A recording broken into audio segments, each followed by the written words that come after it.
Well, greetings. Welcome to the Eclectic Arts virtual studio. I'm Mark Sugiyama from Eclectic Arts.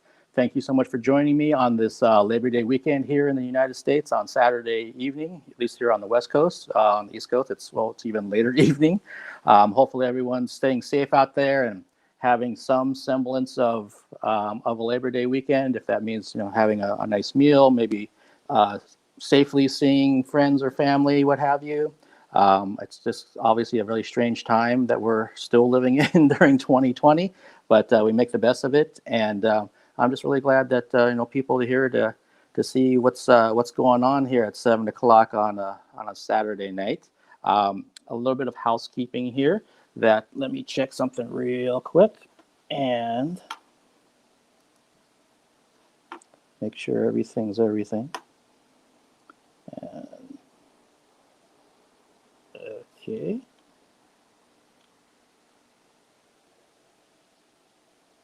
All right. Yeah, we're looking good. So, housekeeping is that on Tuesday after Labor Day weekend at 5 p.m. Pacific time, my next live stream includes my guest, which is Chloe Lowry, who is an amazing vocalist. She's been singing with the Trans-Siberian Orchestra for the last 10 years. She's got a very successful solo career. She just did a really interesting virtual concert that was not the typical virtual concert. So I have a lot of things that I want to talk with her about. And again, that's going to be on Tuesday at 5. And then the fun table sessions. We just did one last night, went a little over 2 hours. And the next one's going to be next Saturday, so a week from today. It's at noon Pacific time, so that might be a little bit harder for some people to tune in. But we are going international again.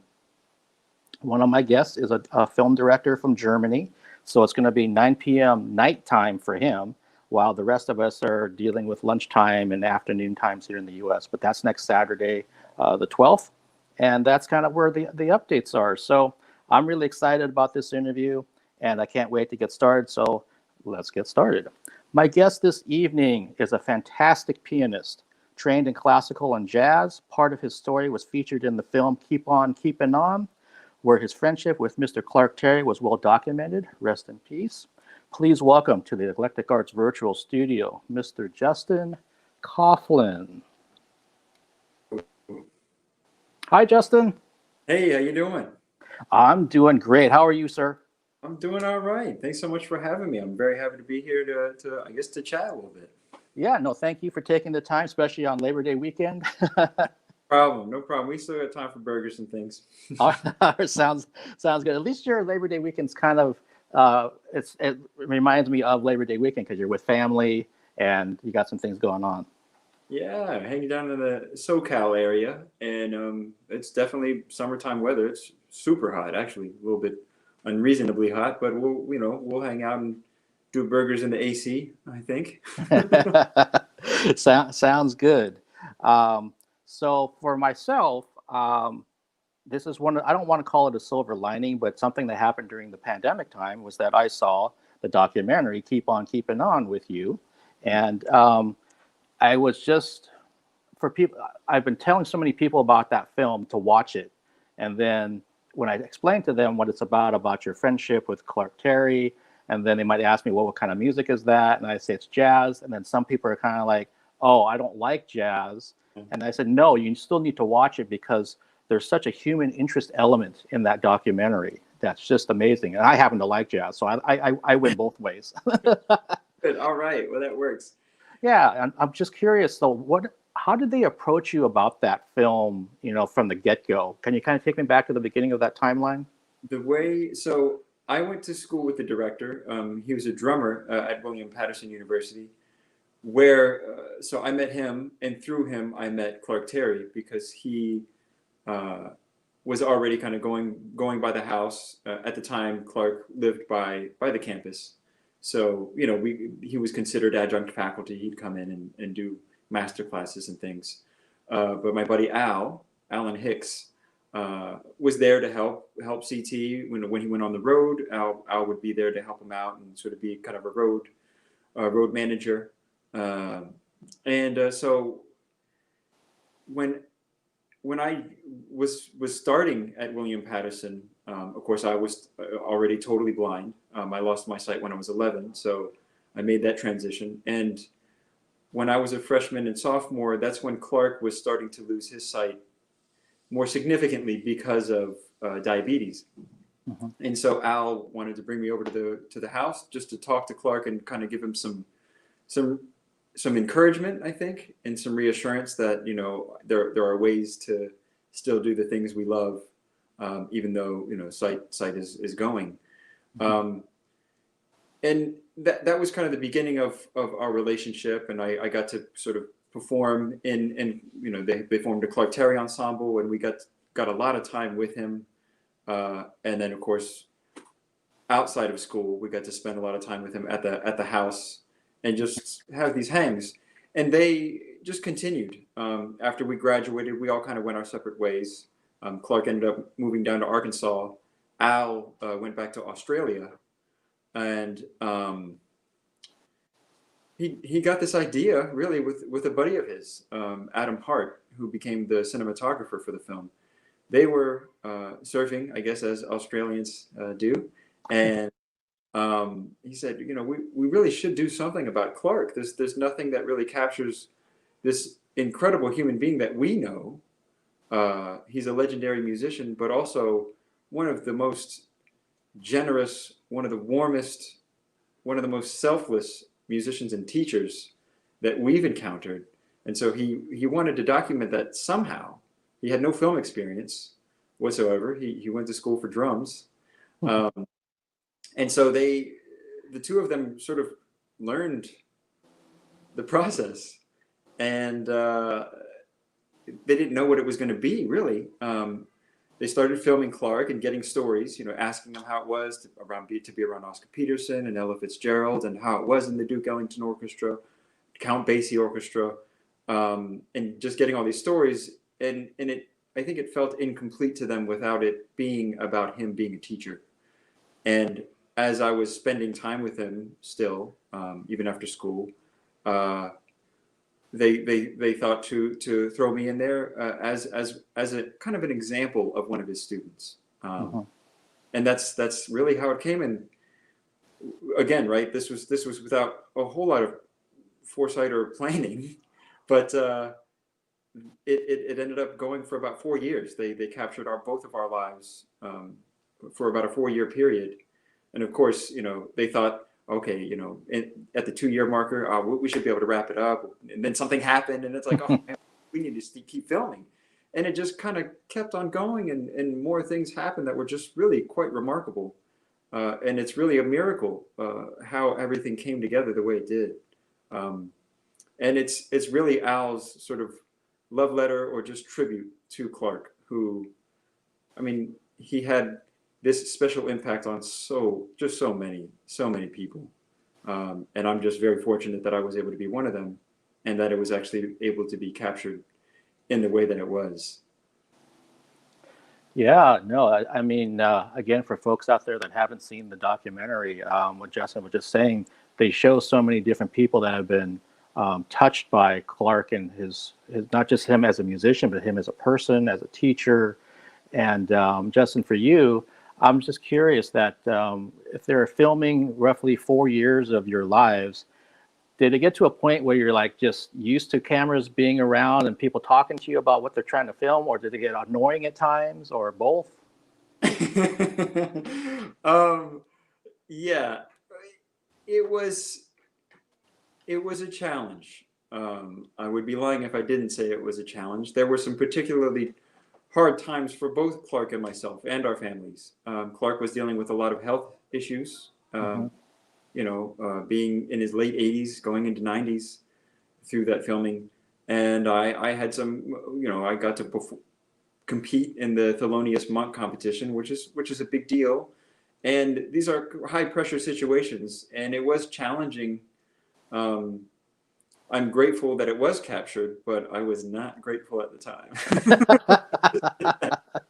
And Al, he was, God bless him. He put up with it, and he pushed because he knew what needed to be captured. And I mean, that's never an easy thing. I think for anybody who's a filmmaker, especially in the documentary world, you're dealing with mostly reluctant subjects, I think. And I was for sure a reluctant subject. But we made it, we made it, and we're still really good buds. And that's, I think that's a testament probably to the character of everyone involved in that film. Clark set a good example for all of us, and Gwen, his wife. Mhm. Mhm.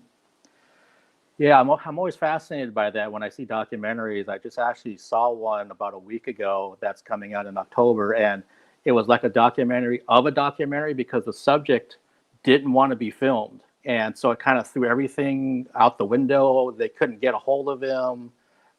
They were trying to trying to tease him back with some things like money and other things. And eventually you kind of felt you saw both sides of it because the filmmaker's heart was in the right place. Uh-huh. But if the subject doesn't want to be filmed for this documentary, he doesn't want to be filmed. Yeah, And yeah, then he started having health issues, the subject did. And so you're kind of like, oh, I feel bad on both ends of things. In your case, yeah, I think it was such a beautiful tribute to everyone involved, not just with Clark, but also with yourself. It brought you to an audience of people that didn't know who you were. And here we are now in 2020 talking about it yeah, still. yeah. And it's something that I hope to be talking about for forever, because I think, and I share this with many of his students, when you're touched by this kind of relationship and by the amazing human he was, um, you become a bit of an evangelist. I think, just to share. It's like what I'm learning more and more as a musician, as a performer, is there have been people in my life, and I've encountered music in my life that has moved me profoundly. My relationship with Clark is one of them. And there's other relationships that I've had with musicians and non-musicians that have affected me. And I think our goal then becomes, how do I do that for somebody else? I've been on the receiving end, and I know how that feels and how that's changed my life. So how do I turn around and share that and try to be that for somebody else? And like I said, I think I'm confident I'm not the only one that feels that way. And it's the same with the music. I know the joy that I get from listening to Clark's music, or the joy I get from listening to a pianist named Mulgrew Miller. And I think it makes it that much more effective or meaningful to me because I got to know them as people and have had the opportunity to have a relationship with them. And it just makes it more imperative that I figure out not necessarily how to do something impressive, but to impress upon, I guess, and to share like more life affirming things, the things that I get, that positivity, that uplifting feeling that I get when I listen to their music. So, we hope to kind of, I guess, continue the legacy. Yeah, no, that's very well said. And I was going to ask, so I'm assuming that you've probably had many opportunities with up and coming musicians, or sessions that you've had a chance to do to kind of pay it forward to other musicians. Can you kind of speak about some of those experiences? I'd say it's for me, it's something that I'm learning each time I get to work with a student, how to do it better. It's sort of like we develop this repertoire as musicians, as performers, to put together a good set. And I've been able to do sort of, like workshops with students. I've been able to do some camps, to be, being an adjudicator and working with small combos and teaching some private lessons here and there. And each time, that's how I learn. Everybody, everybody's going to get it in a different way, and that's, I think it's a beautiful thing, but it is a challenge as a kind of a beginner teacher, I would say, is finding out those ways, those different methods. Okay, for this person, this particular way of doing things isn't clicking for them. So I need to think, okay, let's try another angle, Mm-hmm. and I think the example that I get from Clark is, it's just important that you genuinely love the people that you're working with. And that means that's the same with students. You have to have a real, genuine care for that person. that's how you become, I think, a better teacher, because you want so badly for that person to achieve what they're capable of. Hmm. So, like I say, it's a work in progress, but I think having that as my sort of my northern star, or whatever, the thing that I use as my guide, you know, um, I will make mistakes as a performer and as a teacher, and the intent behind it is the most important thing, to genuinely really just care for my audience, or care for that student. We're working on it. Well, I love what you said, particularly not only about caring about your student or the people that you work with, but also the intent behind it. I talk about intention all the time during my interviews, and everyone knows you're going to fail as long as you're failing forward. It happens, but you just have to look at the intention. Are you trying to get to from A to B, and maybe you're slowly getting there? But sometimes if you're failing backwards, and you keep doing that, that's when you have to kind of reevaluate. But I also love the aspect that you talked about, that if something's not clicking with a particular student, how can I change to find a way to click with that student with what I'm trying to teach them? I've got a teaching background myself, so that's why I'm kind of like really interested in what you said, and I love what you just said. So, Oh, that's good. All right. We're not going off the rails then. That's good. no, we're right on the rails. We're All doing right. really good. That's I'm just seeing some of the comments that are coming through, and someone was saying that's a beautiful thing, that you just said. Oh, man, I appreciate that. Yeah, and Christiana Wu saying hi, Justin, and Dusty Chalk is waving to you through I the appreciate that. virtual terms, and um, so the other piece, obviously, for those that have seen the film or maybe haven't seen the film, is the impact of Quincy Jones, not only on the film, but obviously with your career and other things. So can you talk about Q? Yes. The thing that Quincy and I have in common is that we are both students of Clark Terry. Quincy was a student of Clark's way back, and I want to say probably late 40s, early 50s, I guess is the time frame. I should know. I should find out exactly when.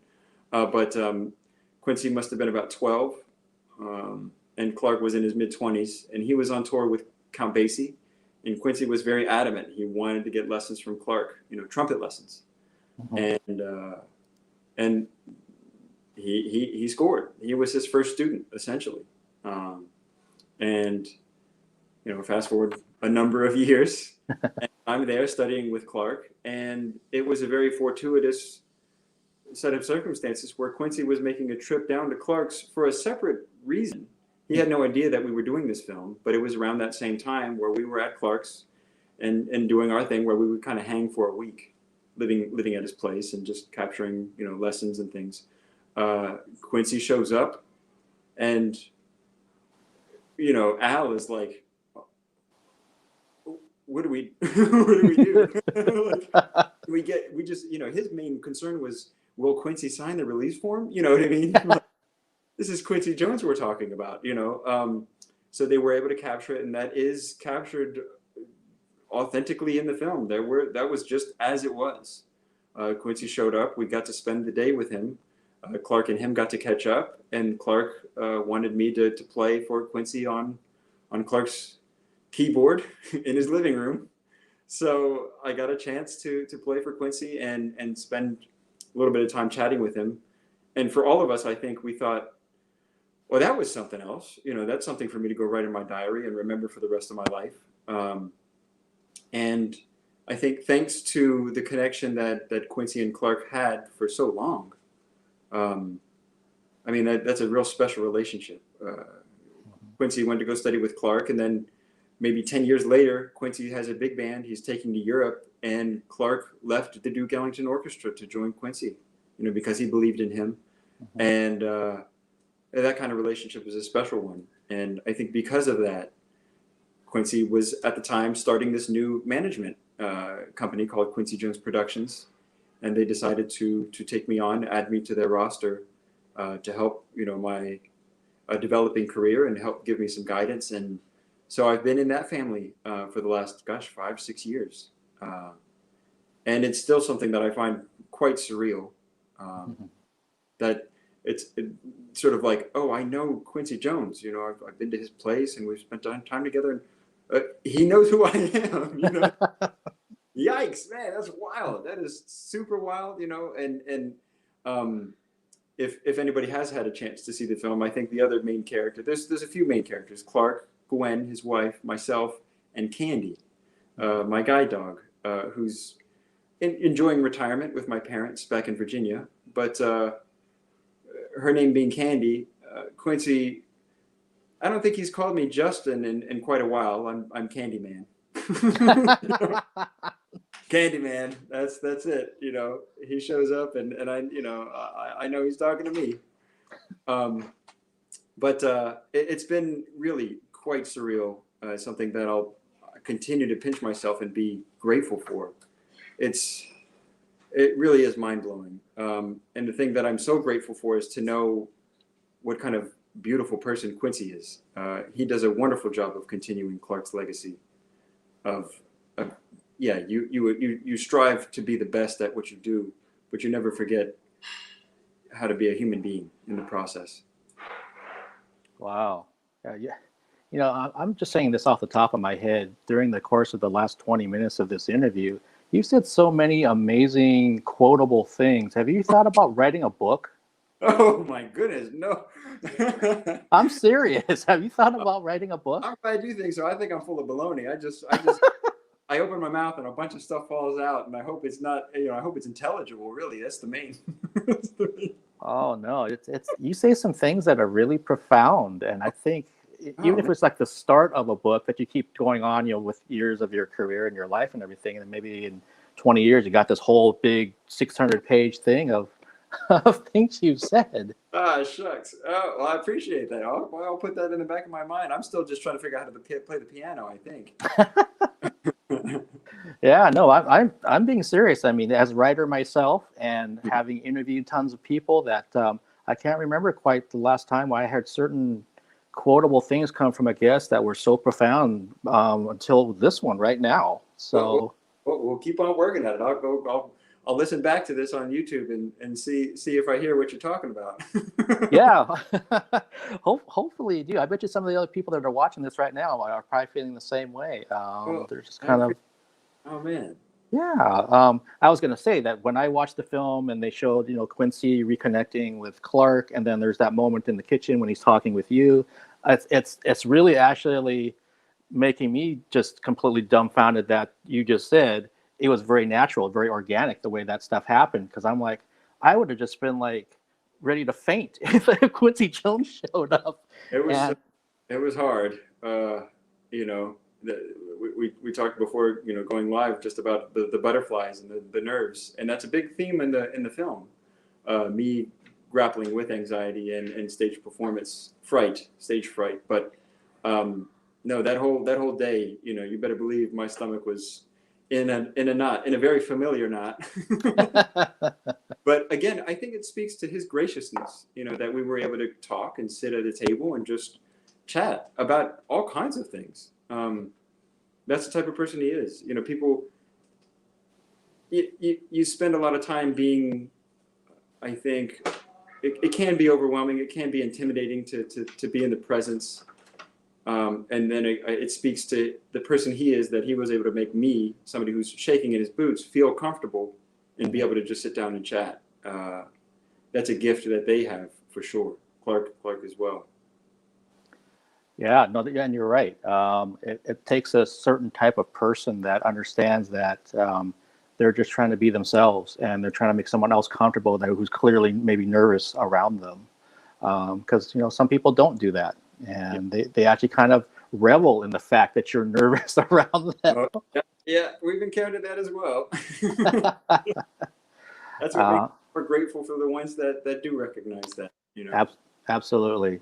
And I see somebody put a comment that they second what I said about you and your quotable thing. So it's not just me, Justin. Oh, killing me. All right, man. We'll do it. Hey, well, we need to find work. So hey, I'll put out a book. If you need a ghostwriter, hit me up. Hey, that's good. We'll talk. Yeah, man. Okay. Um, So obviously, when you have such amazing support behind you, you know, people in your corner. I mean, literally legendary people in your corner, and you've taken the best things from them, and you want to push that forward yourself. Um, how did that help steer your own solo career, things that you've been doing the last, 6 years or so? Because you put out several albums and concerts and toured the world. How did that kind of help steer your, like you kind of mentioned, like your North Star, your compass? So I feel like I'm just now, it's funny that, we're home now, I'm stuck. But I think having this time to reflect on all that, Mm. because it all happened very quickly, and I did not feel prepared for the exposure that the film and the relationship with Quincy sort of launched me into. And it was sort of like learn as best you can as you go along. And so I guess learning by just jumping into the fire a little bit. And it was a lot to process. It was a lot to get accustomed to. Just being a blind person, being on the road was something that it took me a while to be comfortable in that world, where I'm in a new hotel almost every night. I'm in a new venue every night. I'm trying to get to know a new piano every night and a new audience. Uh, it was quite overwhelming. Thankfully, I was able to travel with, the folks that I would travel with. Usually was Billy Williams, my best friend from all the way back in high school, was my drummer for most of the tours, and really good buddy Christopher Smith. And I always would make sure I was traveling with people that I cared for and had my back. Uh-huh. And that did help. But now that I have a lot more time. All the tours are quite conveniently canceled, so I've been able to have a lot of time to think more on that, and and to maybe have some breathing space to think, well, what type of performer do I truly want to be? And I've been able to reflect on my experiences being in the audience while watching Clark perform, and again, right, knowing how that felt, and also being aware of the audience that I was surrounded by. These were not all jazz, you call that jazz nerds. They were not. They were normal folks who wanted to come out to the Blue Note and have a good time, and I think it spoke volumes to. Yes, he was a tremendous musician. He was a legendary trumpeter, but his ability to connect to people who didn't have a clue of what he was doing was very apparent while I was sitting in the audience watching him perform. These people were laughing; they were just having a good time. And again, right? They didn't know. Oh, at this point he was trading with a drummer, and at this point he was doing this, and Mm-hmm. he formed this impromptu background phrase to play behind the saxophonist. They didn't know any of that. They knew that they had a good time, Mm-hmm. and I think that's something that means a great deal to me. And I've learned that from other performers as well, younger musicians that I think have that quality. Um, it's kind of like, yeah, I've spent a lot of time developing uh, a sound and a harmonic language, and I still continue to try to develop that. And I study constantly, and I'm listening to new music and things that challenge me. But I can't expect my audience to have done all that homework as well. And there's a certain part of my performance that needs to bridge that gap. Uh, and I find that being the case a lot of times with jazz and with classical art, classical music. There's a lot that go into the mechanics of the performance of the show that you can't expect everybody to have put in the time to study to understand what's going on. And there's a part of me that says, how do I connect on that human level and make this something that they can still relate to, to present a story maybe behind the song, to let them know how I was feeling when I composed a certain piece of music, that they have some sort of point of departure. And because I know how it feels to be kind of like swimming in just sound, and you're thinking, where are we? What's happening? And for Mm-hmm. me, that's when I doze off. So I'd like to keep my audience awake as best I can. So if they have something to hold on to, I say this is a song I wrote because I felt confused and I felt lost, and that's where this song comes from. And so at least they have a narrative that they can maybe form in their head as the piece is unfolding. And I'm doing more of my sort of harmonic adventuring, and the band is doing some more intricate things that we understand, but might not be completely apparent to the audience. So Clark really showed that to me, because you can't find a better trumpeter in the history of the music. But he had people who didn't understand the magnitude of that, but they did understand that they enjoyed themselves. I'm telling you, you got to write that book. I mean, some of the things you just said during that time. I mean, Now, you got me self-conscious. I'm like, oh, you don't fall apart now. I mean, I'm thinking you use the term point of departure. I mean, even something like that, it's so can be so profound depending on how you're using it, and you use it in such a beautiful way when you're explaining that. Yeah, some of your audience are going to be jazz purists that do recognize what you're doing, and they love that aspect. They can't wait for it.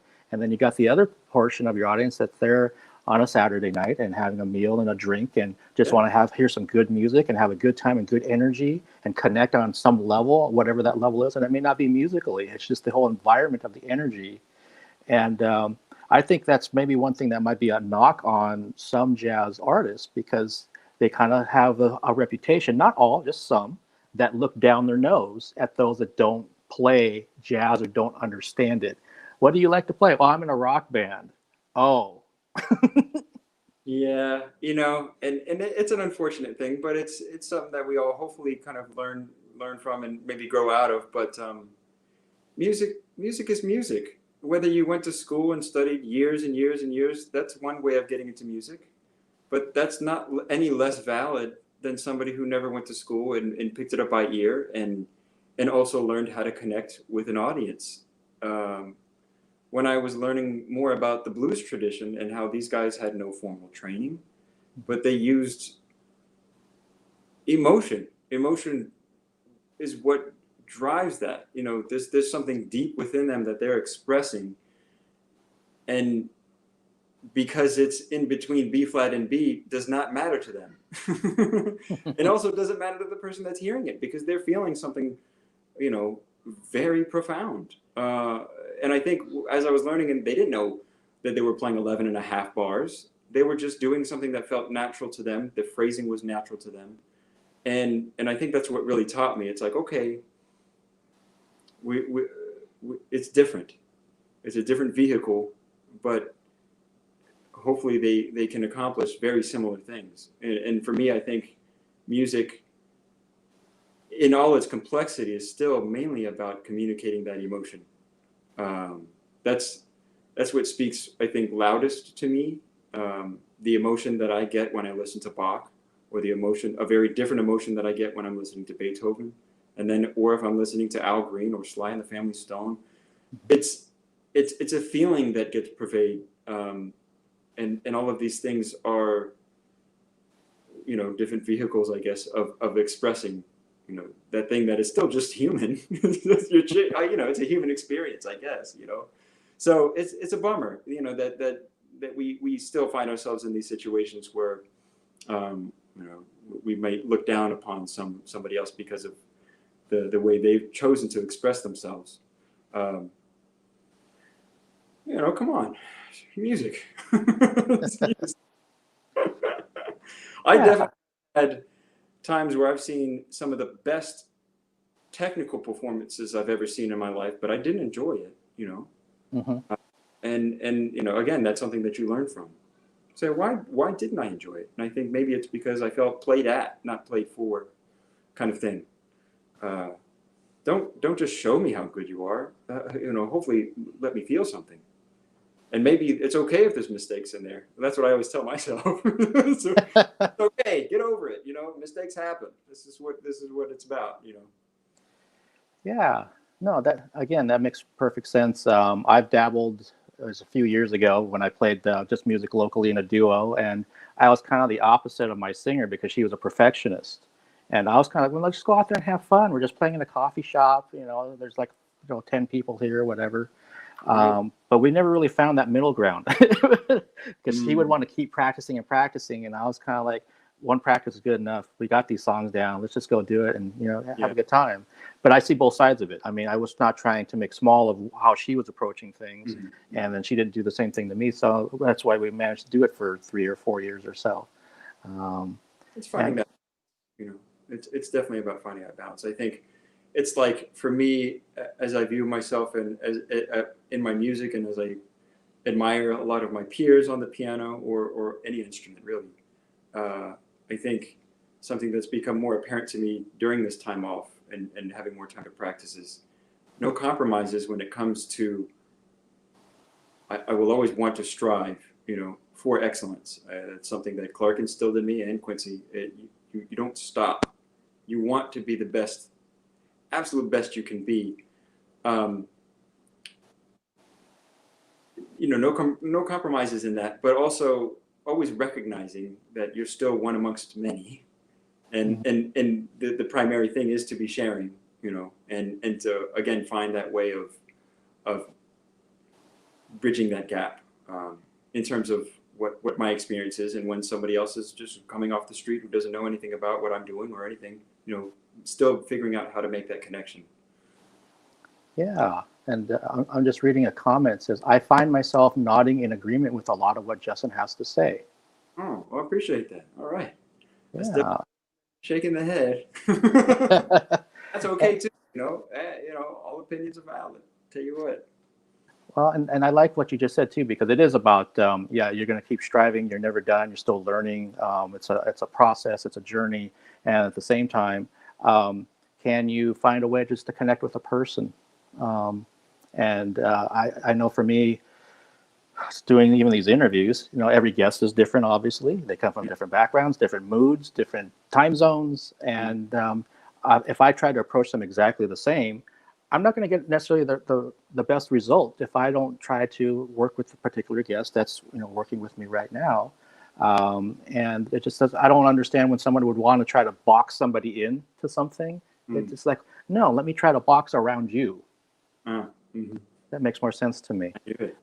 And so obviously people know you for your piano playing, but I was also wondering if you could kind of express your views on the differences between piano and say organ and keyboard, because they're not the same, and we know that. They are not the same. I've been learning a lot more too as I've been, I mentioned Bach and learning more about him and he was known as an organist, as a pipe organist. That was his claim to fame really while he was alive. He wasn't really appreciated as much as a composer, which is kind of astounding. But times change. We grow up and we learn to appreciate. But the organ, whether it's the pipe organ or a Hammond B3, is, I find, to be in a way more symphonic, or more orchestral. And it's definitely with the pipe organ, right? Because you have those settings. It's the flute. It's literally called the flute, and the strings are, kind of the first synthesizer. There's a grandness that is not you.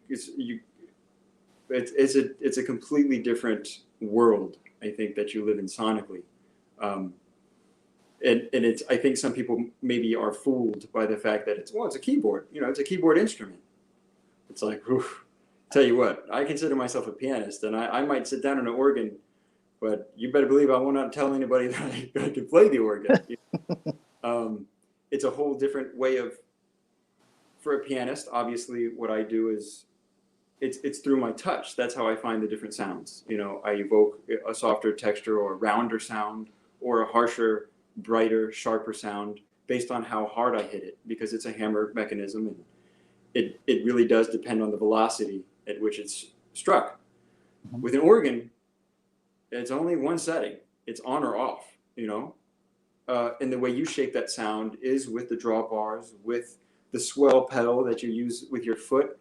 It's a different way of communicating, and we're both obviously trying to accomplish the same thing. A change in dynamic, a change in texture, a change in mood. But the way in which it's accomplished, man, I'll tell you what,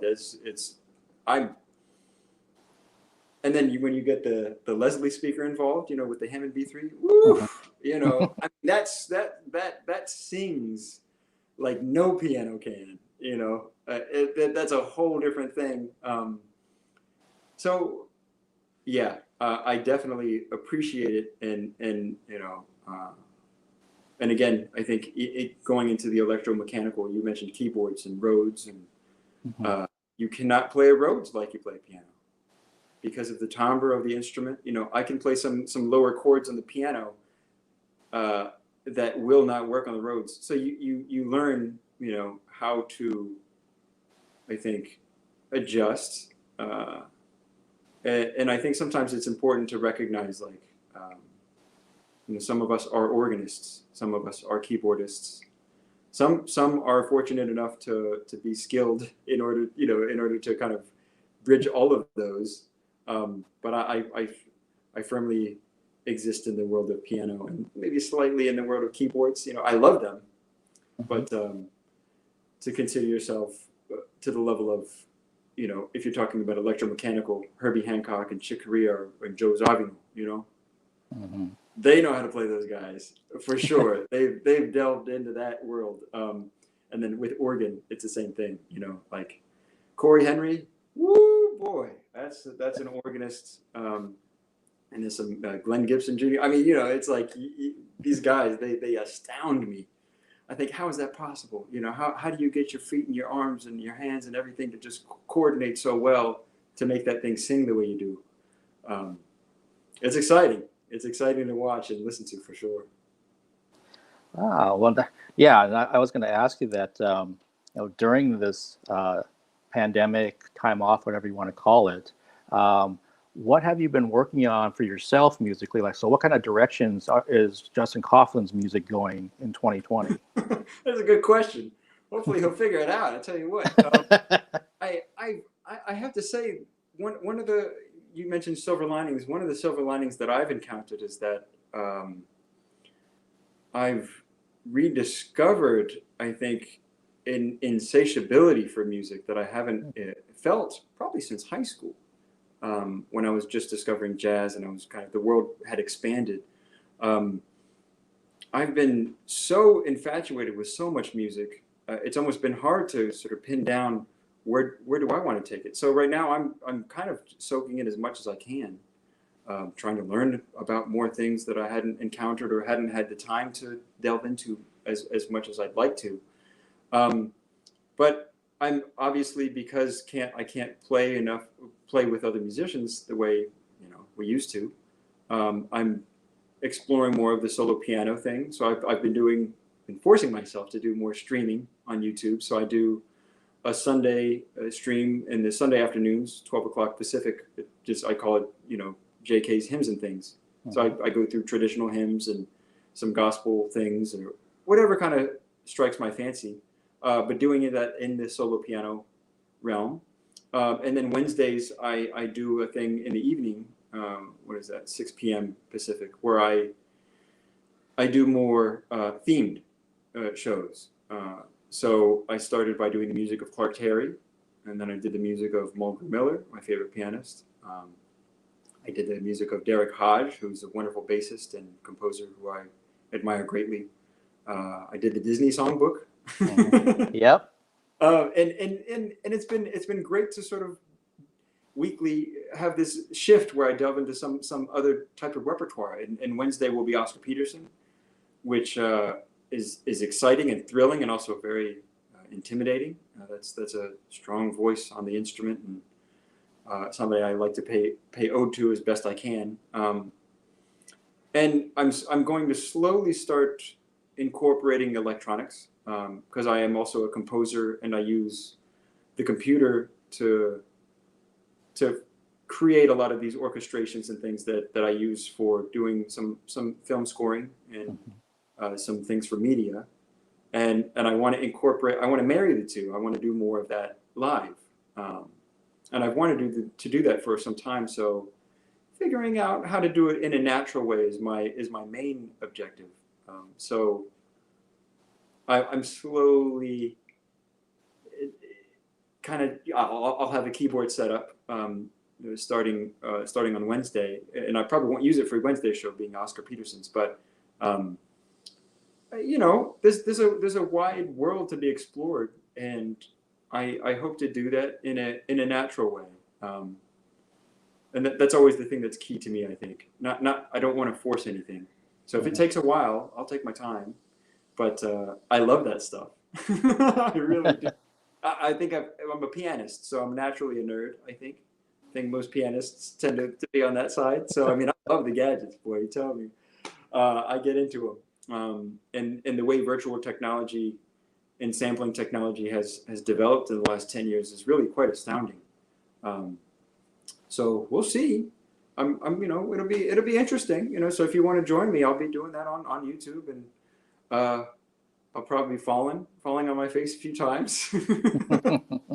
The first stream I did, the audio cut out, and I didn't know why. And I started getting text messages like, the audio is out, and of course I'm already nervous. It's my first time, and just the whole world just kind of freezes. You're like, what do I do? Oh my goodness, So that'll happen a few more times, I think. But if you want to, I guess, join me on that exploration, I'll be doing that. I'll be sharing that pretty much weekly until we can re-emerge back into the world and share it in analog. Yeah, I was going to mention that. I don't remember how many months ago this was, maybe June, that I saw on social media that you were doing a live stream on a Wednesday. It's like, oh, there's Justin. And because of that wonderful algorithm of Facebook, I didn't see anything for a while. But now I see it all the time. So I remember I tuned into the Wednesday show. I forget what the theme was. Oh, that was a requests, hour of requests. Boy, that was something else. And I did not know what I was getting into with that. Let me tell you. I thought it was going to be a week off because I wanted to practice for the Oscar Peterson one. Mm-hmm. And so I said, you just send me some stuff that you might like to hear. And I guess in the back of my mind, I was thinking stuff that I had already played before, But it turned into like, play this song. And I'm thinking, okay, I've never heard that song before. Let me do my homework. Let me check it out. And more came in, and I'm thinking, oh gosh. My brain, oh man, it was a great workout. That is for sure. And now that I think I got that one under my belt, it was a lot of fun, and I got to learn some new favorite songs. And I'm always grateful for that. Each new song is this new little gem, that I have in my collection. And I think now that I know some of these, like one person requested a Fred Hirsch composition called Heart Song. And I've known that song, but I've never played it. And it's always something new, something different to actually play a song as opposed to hearing it. And I look forward to diving into that song more and getting to know it better, so that the next time I play it, I'll be more free to maybe put my own little stamp on it, and also just getting to know it better. It's a wonderful process, but yeah, my brain almost just stopped. I'm like, I couldn't possibly put any more songs in here, man. It's really full.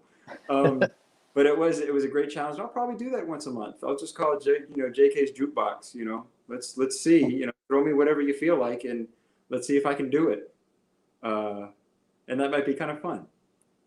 Yeah, no, I think that would be fun. And like you were just saying, you enjoyed it. You got to learn some songs you weren't familiar with, some that you did know, but you didn't know how to play yet. Yeah. And then you can spend more time with them and live with those songs even more. So you can kind of, pick through them and go through the different layers of every song and keep exploring. So I think, that everybody wins. You win, the audience wins. It fits. The only reason I started doing the streaming, I think the way I was able to feel comfortable doing it is viewing it more as hopefully a service that I can provide for folks.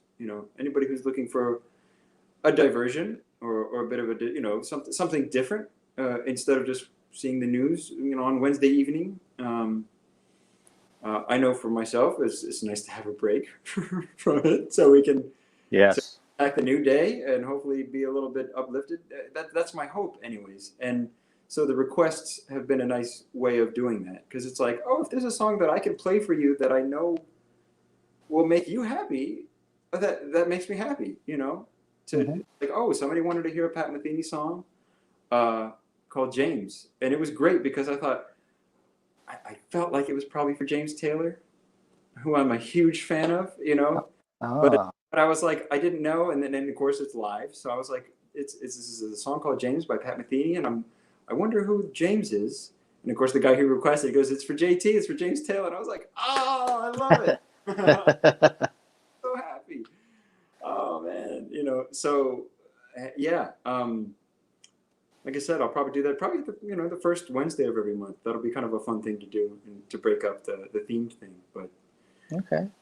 hey, we're down for the hang. That's it. You know, we that's what we call it, JK's Wednesday hang, and that's kind of what I want it to be. Just imagine you have a piano set up in your music room, and I'm off.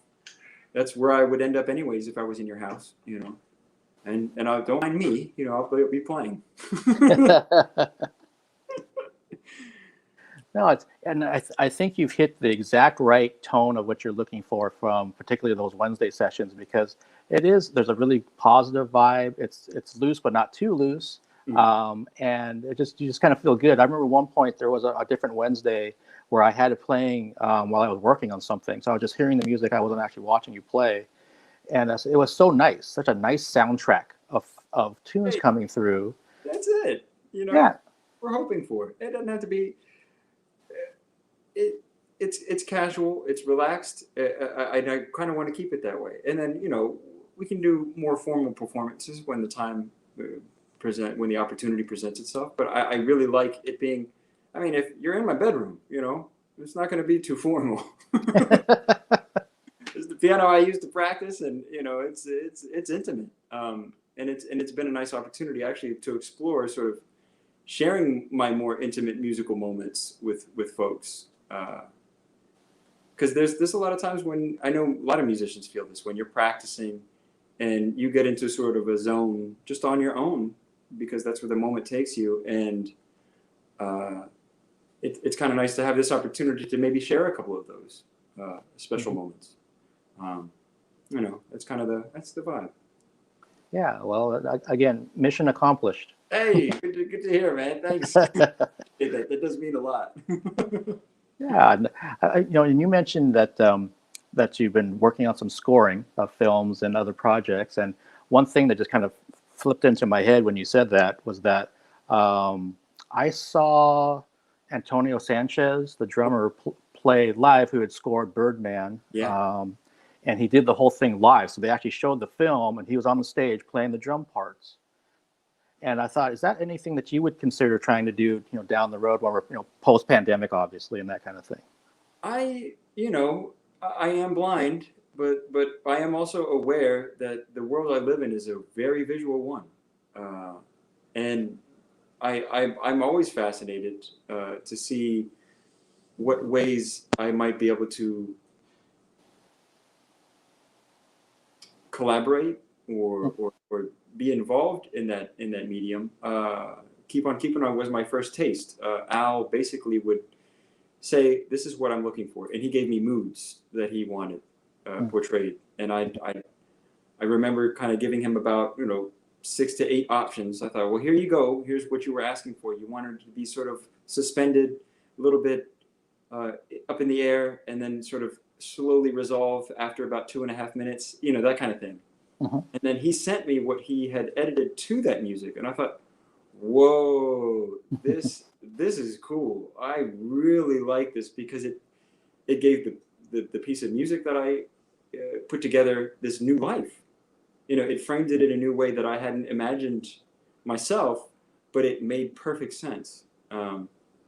He used it in a composition of mine called Exodus as the theme that plays every time you're hearing a bit of this letter Clark wrote to me.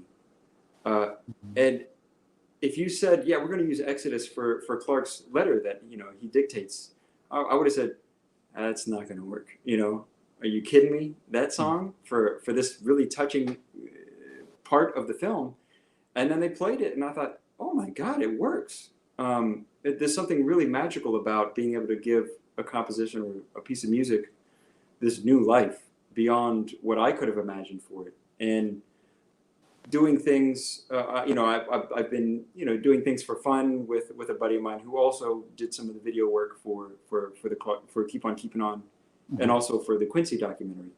And I think he's fabulous. He's got a good eye for things, and he's creative. So we've been kind of going back and forth, thinking about ways we can collaborate and do things that might give, like I said, my music this whole brand new life. It's like a different kind of take maybe on a music video. So I was like, hey man, I'm all for it. It's the technical aspect can be a challenge because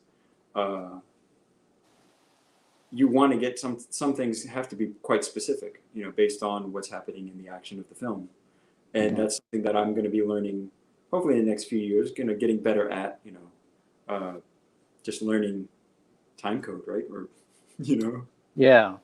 And that'll be another sort of technical challenge. But like I said, emotion is something that I focus a lot on. So we're into it. I think this is, I have a nephew he's getting into doing more things with film. So I might be lending my services to him. Yeah, we want to get into it for sure. Cool. Yeah, because I'm even thinking like when I saw Antonio played, they had a time runner going, so he knew when to stop, when to go, and even if they had that, even just like almost like a with if there's somebody off stage, even saying to you, oh definitely, yeah, there's definitely ways to get around things. With the technology being the way it is, it's all possible. And I mean, doing something live. I remember some friends of mine in college. Their whole thing was doing a whole performance to a silent film. I think it's a great idea, especially being able to do that live and feeding off of the audience's energy as well. Right. Well, yeah, that would be an amazing thing to see. I think it's like you were saying that having your own music, and then when you bridge it to something like film or television or any kind of video medium, it takes on a whole other life that you may not have even been thinking about. And you start collaborating between yourself and other creative people and kind of seeing where they're envisioning things. They're like, wow, I never thought about that, but it works so well. Let's keep doing it. That's what we're here for. That's it. All right. Well, hey, Justin, it's been almost an hour. I'm sorry we went a little long. Good time. I warned you. I am verbose. No, I had an amazing time talking with you. I'm the people in the chat. They clearly have enjoyed this as well. And hey, glad to hear it, man. Yeah, and I guess for the last thing, which might be, I don't know, another kind of can of worms, is that you're obviously encountering young musicians or even just new musicians to instruments. I'm going to ask that very general question of what kind of advice would you give a new musician? Man, you got to follow what you love. That's it. And we all find out these things that we love. Some young sooner than later. That is what you use to guide you, though. And I guess if you feel like you haven't found it, then explore. Just keep on exploring until you find that thing that just when it makes you when it clicks. And follow that. For me, I think that passion has to come first. You don't do it because I want YouTube followers. Good luck. Good luck, buddy. It's really you do it, especially when you're getting into the arts. You do it because you just love it so much you can't imagine yourself doing anything else. Then the other things will take care of themselves, and you will. Just in the nature of being in the arts, there's challenging times like COVID. Yes. I'm doing kinds of recalibrating and saying, okay, we'll need to kind of make some adjustments, but I love it so much I could not imagine doing anything else. And I mean, that's the thing that you need to determine for yourself, no matter how old you are, I think, or young. Find that thing, that passion is a gift that we're given, and I think cherish that gift and then follow it. I guess. Very well said. Great advice to people out there that are watching this, and people are going to be watching it in the future about what can they be doing? And yeah, it all starts with that passion and that love of what you want to do. That's got to be your foundation. It's got to be your heart there, because everything else can go away. So Like yeah, if you do. with students, right? So a lot of times it's so hard to get them to practice. Did you practice? Oh, I don't practice. It's like, well, if you loved it, you would practice. you, Yes. and sometimes, I know for me, it kind of, I had to practice a little bit to maybe jump a few hurdles, and then that passion really came, that insatiability. But it's so much easier to practice or work at something you already know you just love. That's it. Yeah. No. No. Again, here. It doesn't really seem like work when you love Yeah, it. exactly.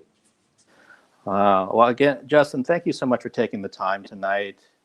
Thanks for having me. It's been a blast to sit and chat. Yeah, and for people out there who are enjoying their Labor Day weekend, if you haven't seen the documentary, keep on keeping on. Watch it tonight. Watch it tomorrow. Watch it on Monday. Yeah, man, Yeah, absolutely. you will definitely get something out of it. And again, like we talked about earlier, it doesn't matter what kind of fan you are of music or what styles or genres of music or what have you. You will It's get. it's a story about a amazing human being. Uh, Jazz is almost incidental, I think. Mhm. That's how we connected, but I think the story is about much more, for sure. All right. So, Justin, stay safe down there.